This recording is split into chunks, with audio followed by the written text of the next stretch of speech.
Guys, we talked about base training. Let's talk about why, when, how, right? What is this base training based in? What is base training's foundation? Let's talk about the 5 pillars of base training. We train for heart rate primarily. We train with heart rate monitors as frequently as we can. Can't you have an idea of RPE? We train heart rate first. That means reps, sets are secondary. Training at intensity first, dictated by heart rate. Okay? 20 reps is great. 5 reps at a very high RPE, even better. Those two aren't equivalent. Okay, let's say 20 reps is great, but 15, where that heart rate shoots up in the time frame we want to, that time under tension, even better than 20. I hit 10 every time, great. I can hit 7, 11, as long as that RPE is way up there when we need it to be, when that heart rate is up there. We look for heart rate first, so we got to measure that. Next, we pause through pain. Old adages about pain being akin to weakness, all lies, all right? Physical pain might set you back weeks. I've seen younger people get injured and stay injured for a very long time. I've heard of people who I meet now who are chronically injured throughout. They don't have the means to recover because they kept working through injury. I see all the time injuries just stack up and they linger. And when they linger, they're even harder to get rid of. Pause through injury. Never push through it. Not physical injury.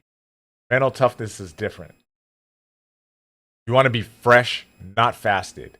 Okay? So we talk about fasted and intermittent fasting on the website at coachjohanscscs.com, where I give you a much better template than what I see out there a lot of the time. And inside of my program, it is still advised that you eat before you start training, and what to eat, how to eat. We can do that, but I'm saying you can even drink something before. Try not to show up to training camp, to your mesocycle, fasted, thinking that we're going to do some damage for the day. And look, I know plenty of you probably do it. I know plenty of you probably think contrary of it. I will argue all the time that you are better off being freshly fed over fasted all the time, even if you're trying to cut weight. I want you guys to warm up. I want you to practice mobility. Repeating strength patterns can help break down your body over time. You don't want repeating strength patterns to be what breaks you down, okay? Instead, what you need is mobility to help coerce these newer patterns, pathways, which are restorative and healing, curative inside your body, okay? Spend some time doing mobility. Warming up is more than a suggestion, right? Practice your technique. Before you praise yourself, consider the technique. How crisp was it? And of course, it goes back to that whole thing about injury that I just said, which is they add up. They add up quick. Poor technique today lead to more injuries tomorrow. And when we don't identify it, the injuries will continue to back up. Fortunately, that could be the killer. And what I mean is, you can just reinforce poor movement patterns in lifting. But we've come a long way, you guys, into our program. And now we're going to go even further by talking about mobility training and all of our body weight flows that I start training Mark and Chris with in their training camps, that a lot of competitors get the best advantage of when they work with me. it's time for body weight flows, right? We worked a ton of body weight flows inside the gym. I did it with Mark and Chris, with a lot of fighters before.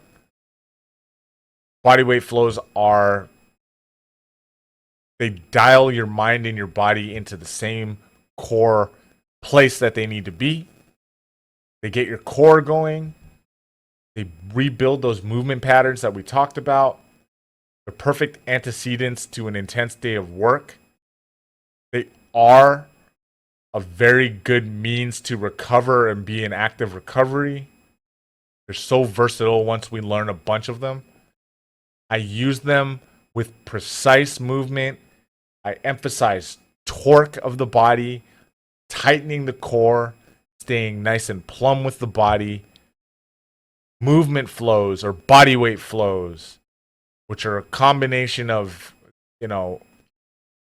just great body weight maneuvers. These things are very good. They're proprioceptive, so they stretch while they strengthen.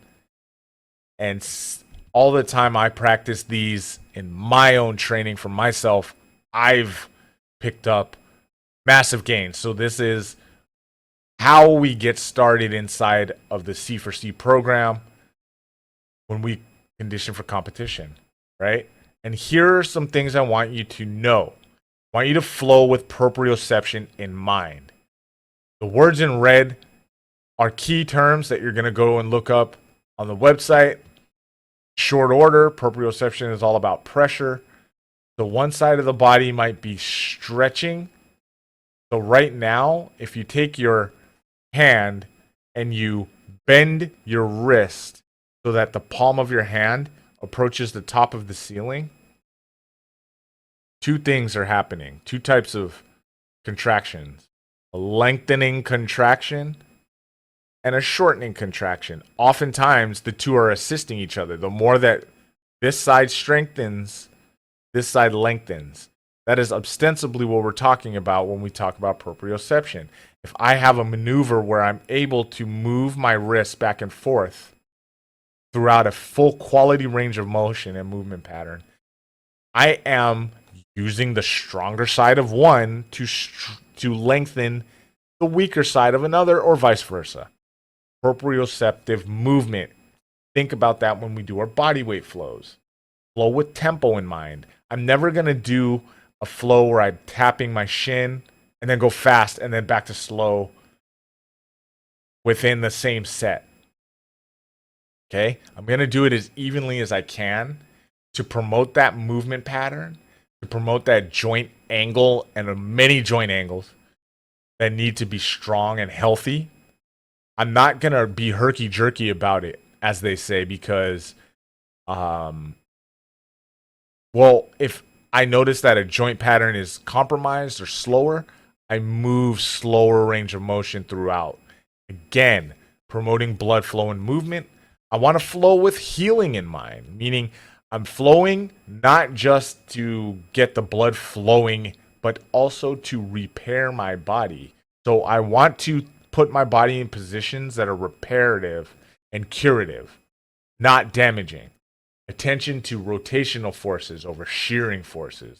Attention to torque and putting kind pressures on the body in positions that need pressure versus just throwing my body throughout the air all easy. That'll damage. So think, I'm healing my body here. I'm recovering. So breathe slow, which is one of them later. Think, am I in a position that's advantageous? Maybe I hurt my ankle. Am I doing this with like an impinged ankle position? All of those things are bad. Flow with a strong base, meaning flow feeling as though you're firmly in the floor, planted on the ground, moving throughout, right? We don't flow with a base that doesn't have a high IQ. We close the chain to the floor when we do postures where we're standing tall. Our feet are planted in the ground. When we're on our hands are planted in the ground. Okay? That's what that means. A little esoteric, but that's what it means. Flow through your core, meaning use your core. Use your core. Keep that belly button pulled in, that rib cage spread out. Keep your abdominals nice and tight. Activate those internal obliques and transverse muscles so that you can feel the movement from the middle of your body. When you start to get lax in the middle of your body, re-engage so that these flows are accurate and they're moving very confidently throughout. Flow with your breath. Okay? Breathe. Take a time to breathe.